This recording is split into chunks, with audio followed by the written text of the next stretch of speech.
Hello dear students, good morning. How are you? I hope all are you well at your house and doing well for your study.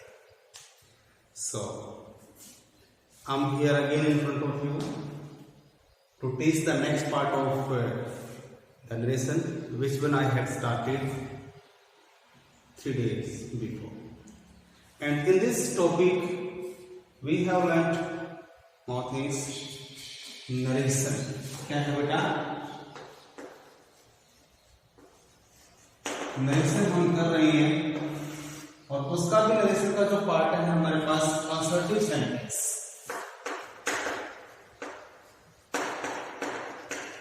Assertive sentence या फिर जो हमारे पास इसको बोलते हैं affirmative sentences. इस चीज को हम सोल्व कर रहे हैं। सबसे पहले मैंने आपको बताया था कि जो नरेशन जो आपकी होती है टू टाइप्स होते हैं, एक तो होता है डायरेक्ट और एक होता है इनडायरेक्ट। डायरेक्ट के अंदर हमारे पास दो पार्ट्स होते हैं, एक होता है रिपोर्टेड वर्ब और एक क्या होता है रिपोर्टेड स्पीच। तो जो कल जो मैंने करवाया था उससे थोड़ा सा मैंने बताया था आप लोगों को कि बेटा कुछ टॉपिक यहाँ पे हमारे पास बच गया है, उस टॉपिक को हम अभी फिनिश कर लेते हैं। और जो आपका ये जो असर्टिव सेंटेंस वाला जो टॉपिक है इसको हम कंप्लीट आज क्लियर करेंगे। इसमें फर्स्टली हम क्या कह रहे हैं कि इफ द रिपोर्टेड वर्ब क्या है बेटा? इफ द रिपोर्टेड वर्ब किसमें दे रखी होगी? किसमें दे रखी होगी बेटा? ध्यान से देना। यदि if the reported verb in the present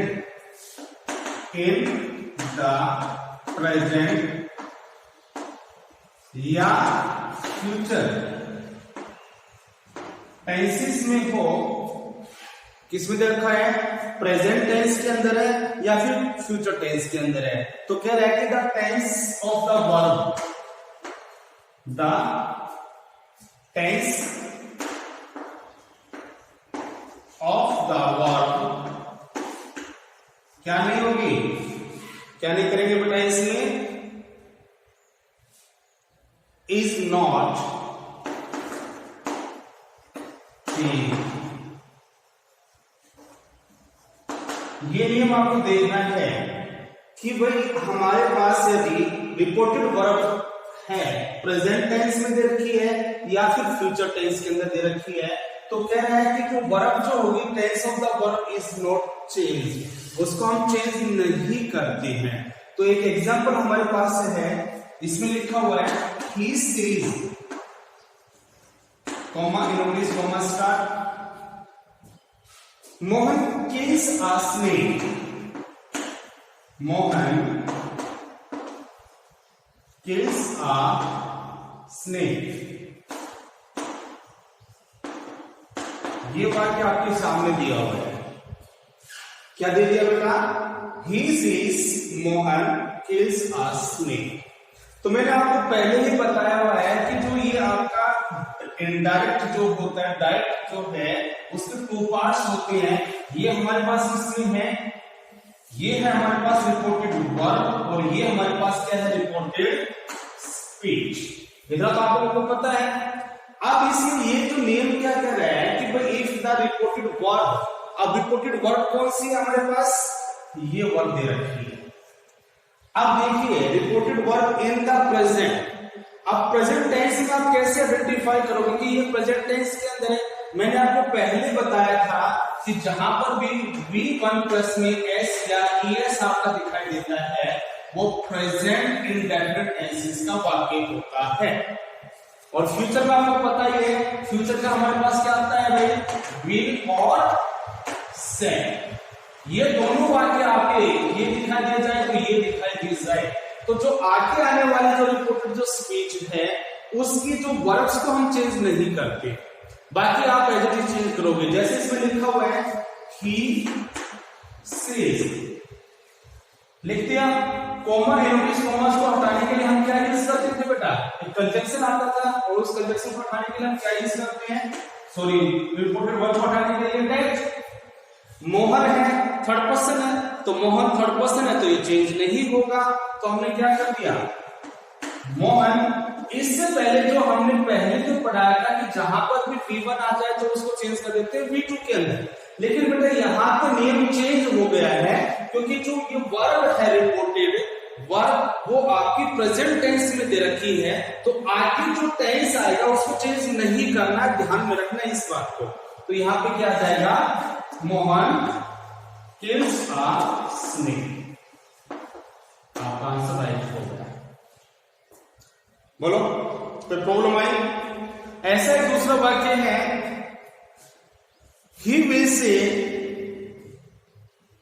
Shashi will never be late, he will say, comma Shashi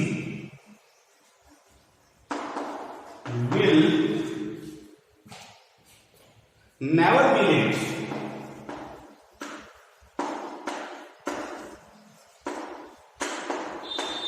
क्या हो गया बेटा, he will say Shashi will never be late। अब हमें क्या देखना है कि भाई अफर्मेटिव सेंटेंस है, क्योंकि हमने पहले लिखा हुआ है असर्टिव सेंटेंस है या फिर अफर्मेटिव सेंटेंस का वाक्य है। इससे पहले हमने क्या देखा कि जो रिपोर्टेड जो वर्ब है वो क्या है, रिपोर्टेड वर्ब हमारे पास फ्यूचर टेंस में दे रखी है, और मैंने पहले बताया था कि जहां जिस वाक्य के अंदर विल और शैल आ जाए वो फ्यूचर टेंस का टाइम वर्ड होता है और वो फ्यूचर टेंस होता है। तो यहाँ पे विल से हो गया, आगे हमें क्या करना है, इसके नेम्स को चेंज नहीं करना है, प्रोनाउन नाउन प्रोनाउन को चेंज करेंगे लेकिन वर्ब चेंज नहीं करना है, ये दिमाग में बैठाना है। तो यहाँ पे क्या लिखा, ही विल से, हो गया। उसके बाद इसको हटा दो, क्या लगाएंगे बेटा, दैट हमने लगा दिया। उसके बाद क्या करेंगे, शशि, इसको चेंज नहीं करना है, will never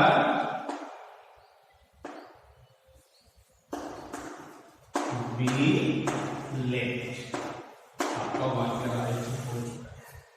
बस ध्यान क्या देना है, अगर यहां पे सेज दिया हुआ है अकेला, तो ये प्रेजेंट टेंस का वाक्य होता है, प्रेजेंट इंडेफिनिट टेंस का होता है। विल से आ जाता है तो वो भी हमारे पास प्रेजेंट इंडेफिनिट टेंस का या फ्यूचर का टेंस इंडेफिनिट टेंस का वाक्य होते हैं। अगर यहां पे सेड टू होता, एक चीज देख लीजिए, ही सेड टू मी, इसको वाक्य ये ले गया, ही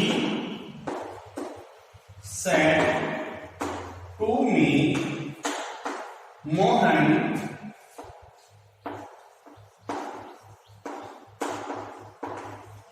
kills a snake, ये वाक्य है। अब देखो यहां पे हमारे पास क्या है बताइए, प्रेजेंट में नहीं है, ना ही हमारे पास फ्यूचर में है, तो इसको चेंज करेंगे नहीं करेंगे, क्योंकि हमारे पास असर्टिव सेंटेंस या अफर्मेटिव सेंटेंस का वाक्य है।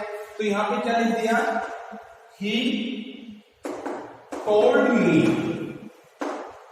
कॉमा इनवर्स कॉमास को हटाओ, क्या लगा दिया, दैट, मोहन कौन है, थर्ड पर्सन है, चेंज नहीं करेंगे, मोहन। अब यहां पे किल्स है, V1 दिया हुआ है तो इसको चेंज कर देंगे V2 के अंदर, किल अ स्नेक। ये वाक्य है बेटा आपको समझाने का, बस यहां पे सेड टू दिया हुआ है, यहां पे सेज है, यहां पे बेस से है, तो ये नियम जो पहले जो मैंने लिखवाया है, if the reported verb in the present और फ्यूचर टेंस, तो जो आने वाले जो रिपोर्टेड वर्ब के अंदर जो टेंसेस होगा उसको हम चेंज नहीं करते हैं, और इसके अलावा जहां पर भी दे रखी है उसको हम क्या कर देंगे, चेंज कर देते हैं। Got it everyone? आए समझ में ये सभी? इसी आगे आप जब इसकी एग्जांपल करोगे तब आपको ध्यान रखना पड़ेगा बेटा, एक एक कदम आप चलते हो तो कदम को आपको बड़े संभाल के रखना है कि कहीं हमें, क्योंकि जब हम पढ़ते थे तो हमारा एक टीचर हुआ करता था, वो हमेशा हमें ये कहता था कि बेटा नरेशन जब आप लोग करते हो ना तो आपको कदम देख देख के रखना है, क्या पता आपको कहां पे 1 रुपए का सिक्का मिले। सिक्का मतलब कि कहां पे इसके नियम्स को चेंज करने की आवश्यकता हो जाए। तो आपको बड़े ध्यान से सभी माइंड को, कंसेप्ट को क्लियर करके हमें नरेशन करने की कोशिश इसको करते हैं। अभी इसी में नेक्स्ट जो हमारे पास पार्ट है, इतना आप लिख लोगे, लिखने के बाद आसानी हो जाएगी। अब इसी का जो सेकंड पार्ट इसमें कह रहा है, ये देखिए इसका।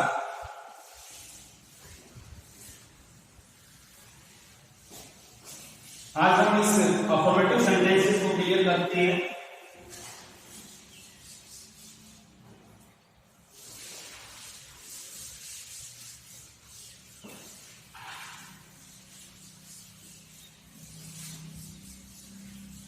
देखिए बेटा, इसमें क्या कह रहे हैं?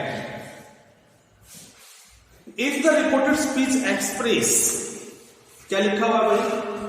इफ द, सेकंड है, if the reported speech express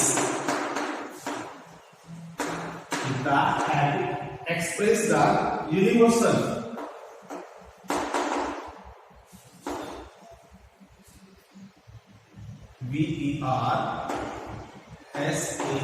universal truth or habitual fact,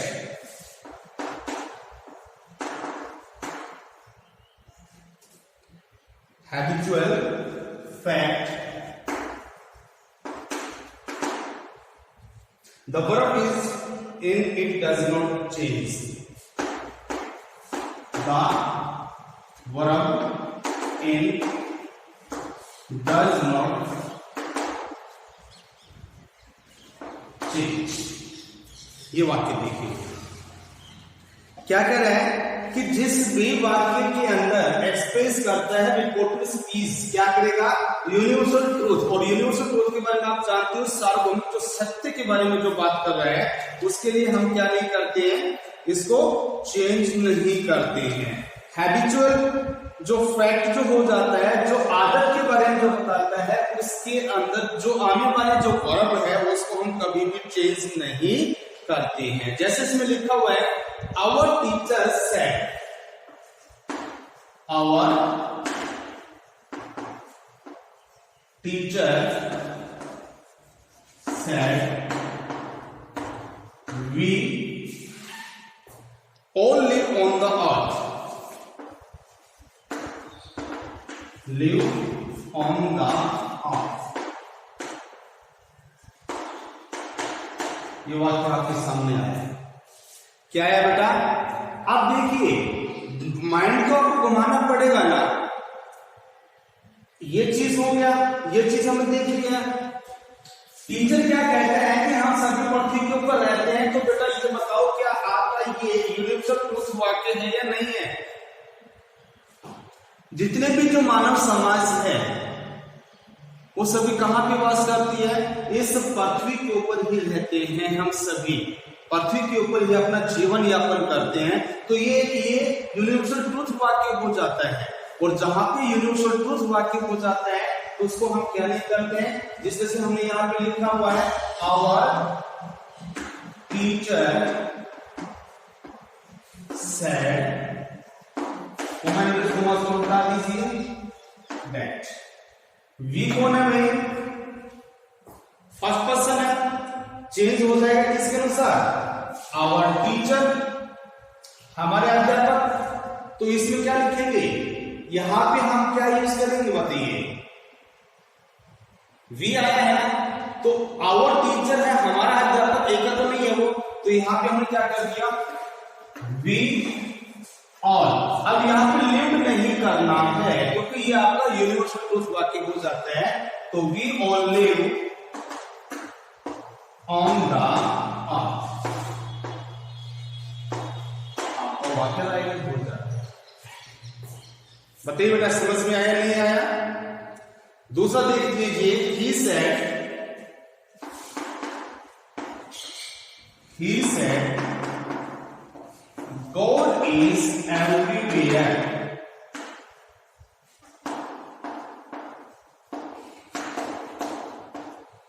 He said God is everywhere।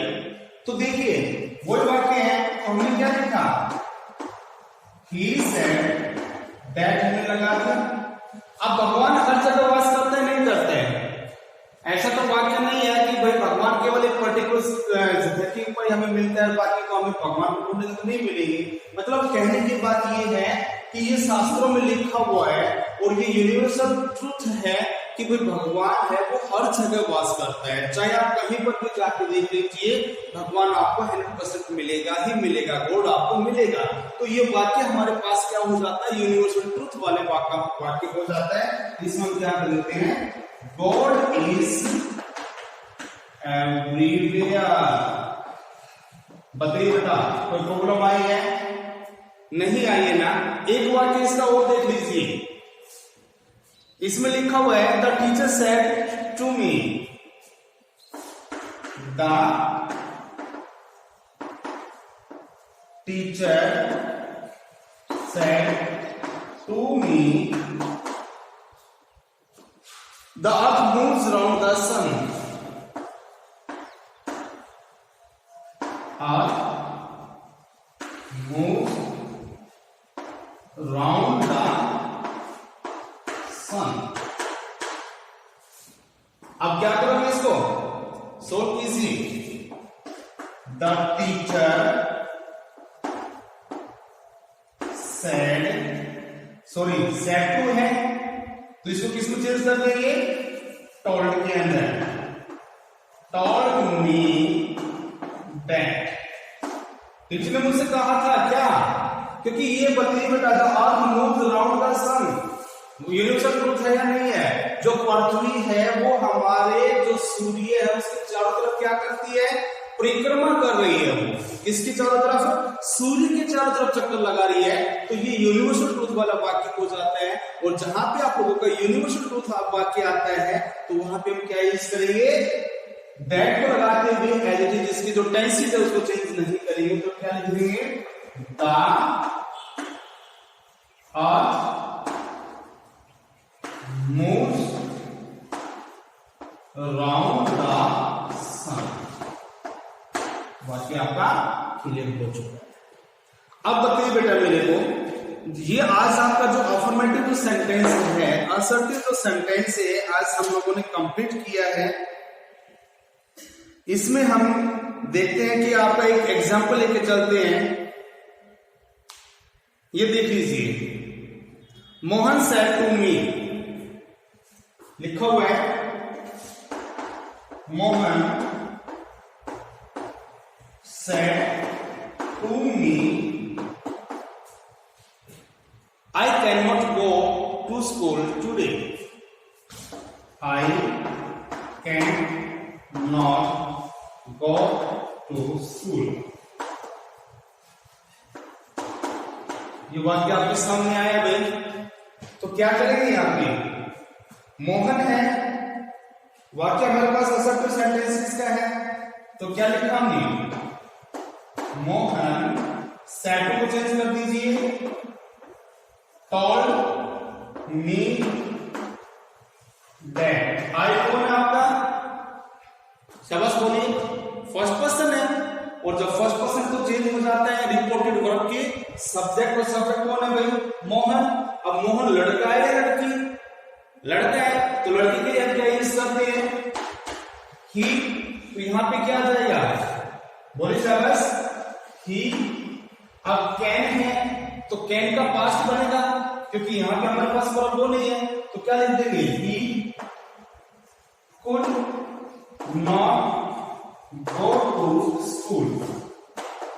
अब एक प्रश्न आपके दिमाग में आया होगा कि सर यहां पे हमारे पास V1 है, तो आपने यहाँ पे V1 कैसे लिखी, क्योंकि V1 तो आपने बताया था कि भाई इसको पास्ट टेंस में लेके आना है।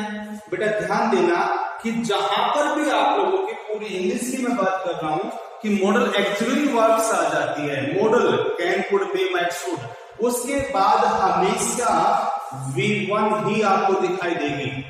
ना तो एस या ES उसके पास लगेगा, ना ही ING फॉर्म्स में आएगी, ना ही वो सेकंड फॉर्म्स में आएगी, यहां पे केवल V1 ही आएगी। तो जितने भी आपके जो मॉडल एक्चुअली है उनके बाद V1 ही आती है, ठीक है। आपका ये जो टॉपिक है असर्टिव सेंटेंसिंग का, अफर्मेटिव सेंटेंसेस का, हमने कंप्लीट किया है।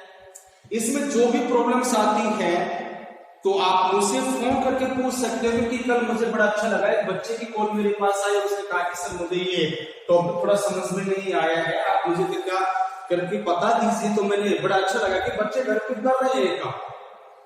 तो मैं भी आप लोगों से यही रिक्वेस्ट करता हूं कि जो भी टॉपिक आपको समझ में नहीं आया है इस असर्टिव सेंटेंसेस के अंदर, आप इसको कीजिए। ओके, तो this is all from my side. Nice meeting to all of you. Have a good day. Bye.